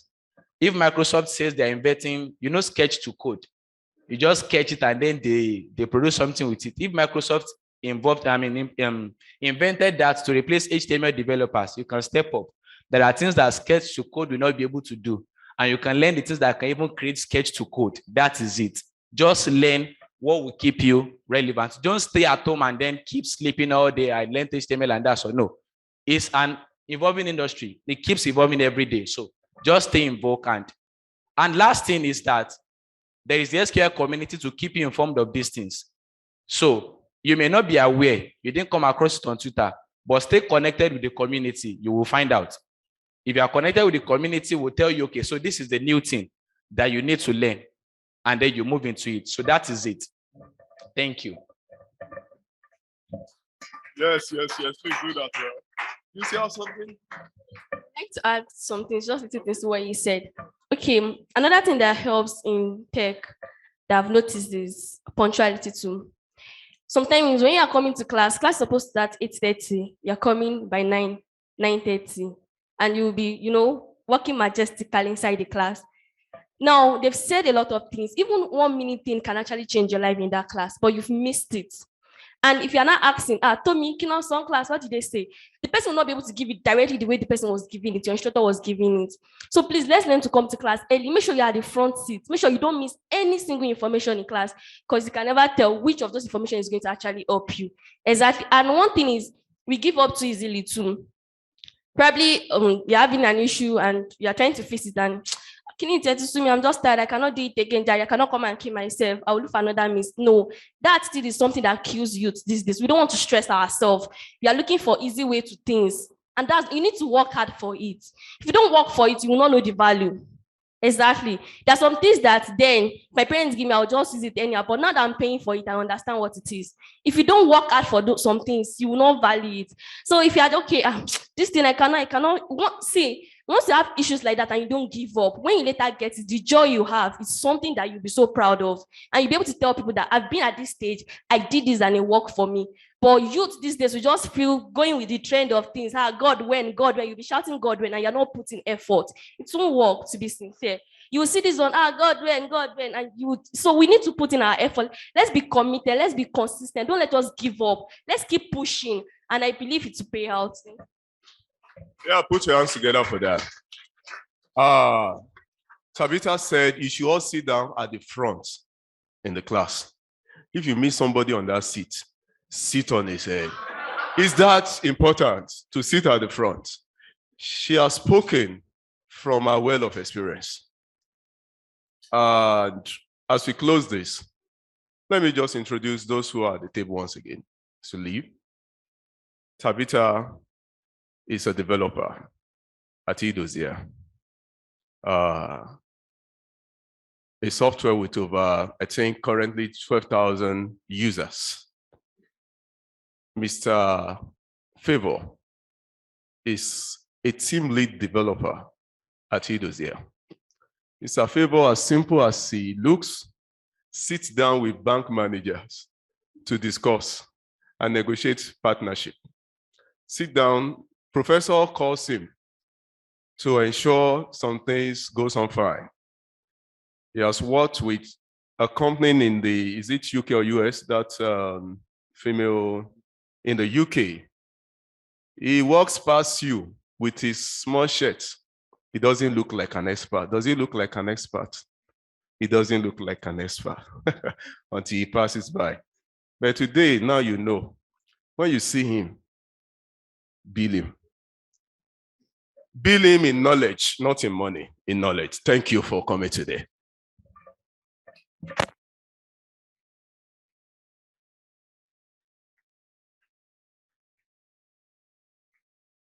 Can we please jam our hands once again? Just let's continue. Just keep jamming your hands.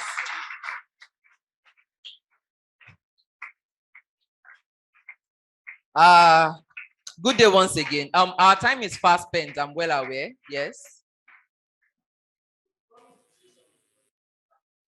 What's that?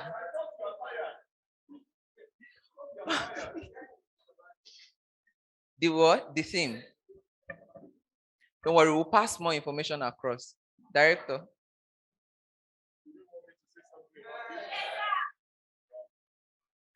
I will say it in 5-10 minutes, then we'll be gone. Now, what's the team again? Tech. Say that last part very well. Beg the person beside you.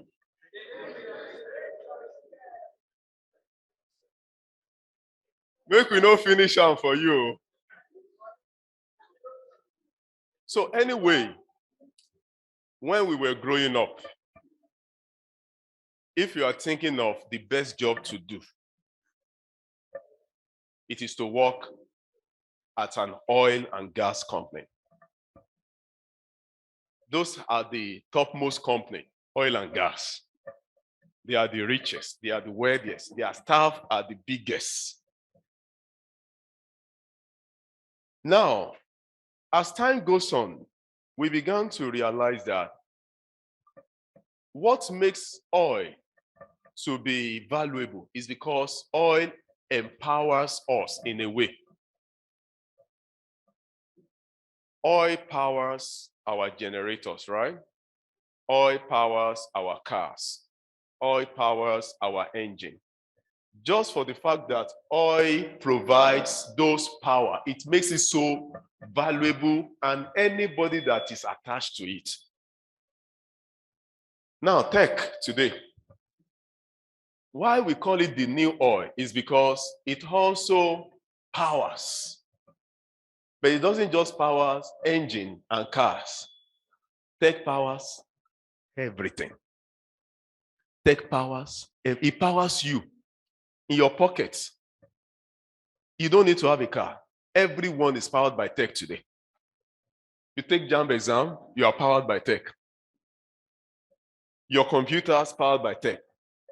Today, when they tell you that your generator, you can shut it down remotely, powered by tech.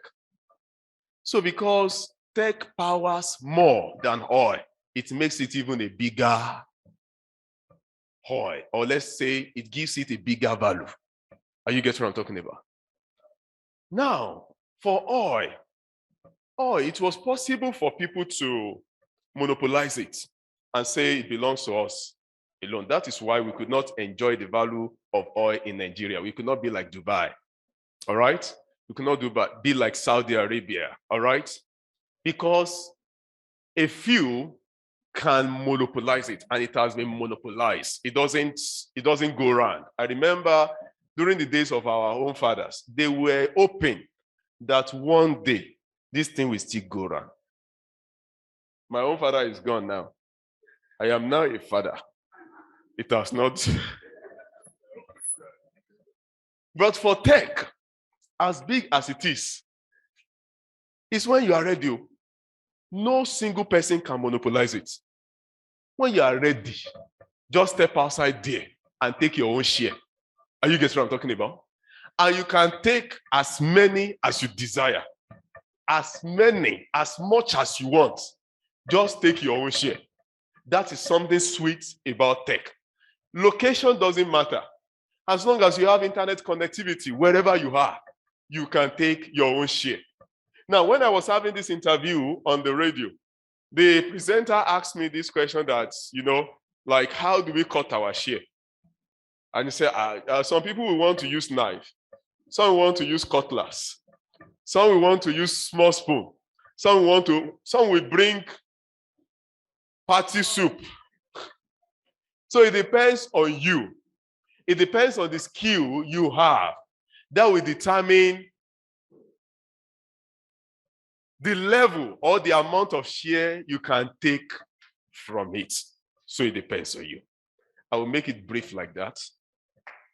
Tech, the new oil. What do you do? Thank you very much. Thank you very much, sir.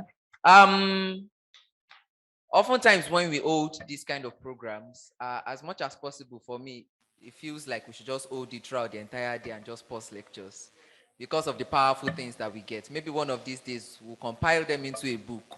We'll now sell it. How much should we sell it? Somebody should give a quote. $20, $30, $40. All those people that spoke from Google will also write in the book now. So you must know it must have value. One of the things that I'd like to mention before I leave here is that it is very important for us to position ourselves. One of the key things that was discussed today, position yourselves. And as much as that is possible to do, you need to take actions. It's not by mouth. It's not so that you can just hear about it and just end it there. Take actions. So as you are living here, even before you leave, you can bring out your phone, your social media platforms. If you are in level 1, ensure that it is updated in your bio. Level 1 student of SQI College of ICT. If you are on level 2 student of SQI College of ICT. If you are an intern, please include that. Are we following? Are we going to do that once we leave here? Biko, well, you already said it that you need to take your share. If you don't take your share, then it's left to you. One of the things you also need to do as you position yourself is listen carefully to instructions. Mr. Timothy will be coming up right now to share some announcements to us. Please take attention to it. Thank you. Yeah, please round of applause for you. Thank you, Mr. Sherry.